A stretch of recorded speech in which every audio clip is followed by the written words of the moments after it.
அந்த நாள் வரும்.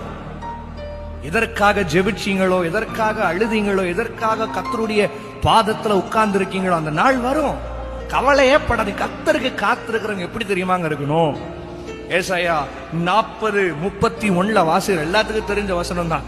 கர்த்தருக்கு காத்திருக்கிறவர்களோ, அவருக்காக காத்திருக்கிறீங்க நீங்க. உங்களை பார்த்து சொல்றேன், எனக்கு இயேசு செய்து முடிப்பார்.